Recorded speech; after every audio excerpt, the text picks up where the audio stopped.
नई Delhi supreme court ने स्पष्ट शब्दों में कहा कि विशेष गहन समीक्षा एसआईआर प्रक्रिया के तहत यदि किसी व्यक्ति का नाम मतदाता सूची से हटा दिया जाता है तो इसका यह अर्थ नहीं लगाया जा सकता कि उसकी भारतीय नागरिकता समाप्त हो गई है।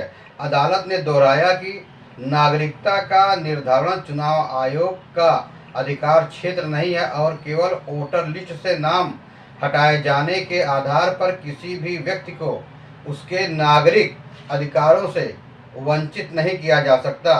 सुप्रीम कोर्ट की इस महत्वपूर्ण टिप्पणी को लाखों मतदाताओं के लिए एक बड़ी राहत माना जा रहा है। यह टिप्पणी मुख्य न्यायाधीश जस्टिस सूर्यकांत, जस्टिस जयमाल्या बागची और जस्टिस बी मोहना की 3 सदस्यीय पीठ ने पश्चिमी बंगाल कांग्रेस नेता प्रसेनजीत बोस की याचिका पर सुनवाई के दौरान की।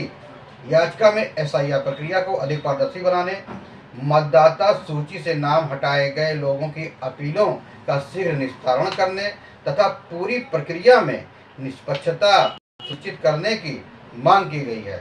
मामले की गंभीरता को देखते हुए सुप्रीम कोर्ट ने चुनाव आयोग और पश्चिमी बंगाल सरकार को नोटिस जारी कर जवाब तलब किया है।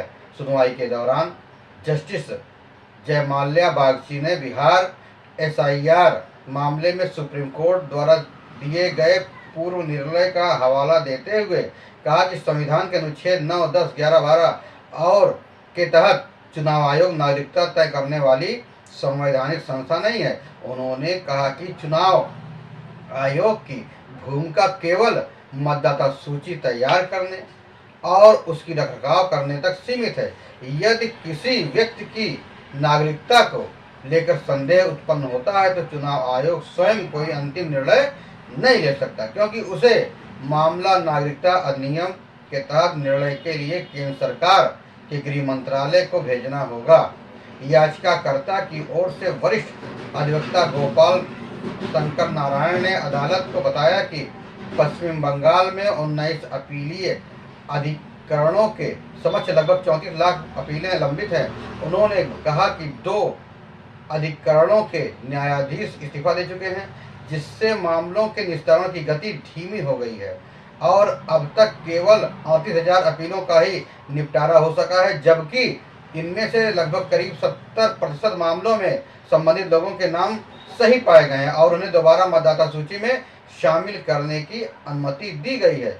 वरिष्ठ अधिवक्ता ने अदालत का ध्यान इस ओर भी आकर्षित किया है कि बड़ी संख्या में अपीलें लंबित होने के बावजूद पश्चिमी बंगाल सरकार ने ऐसे लोगों को राशन, अन्नपूर्णा योजना व अन्य सरकारी कल्याणकारी योजनाओं का लाभ देने से वंचित करने के आदेश जारी कर दिए हैं। उनका कहना है कि जब तक अपीलों का अंतिम निस्तारण नहीं हो जाता तब तक किसी भी नागरिक को सरकारी योजनाओं से बाहर करना न्यायसंगत नहीं माना जा सकता।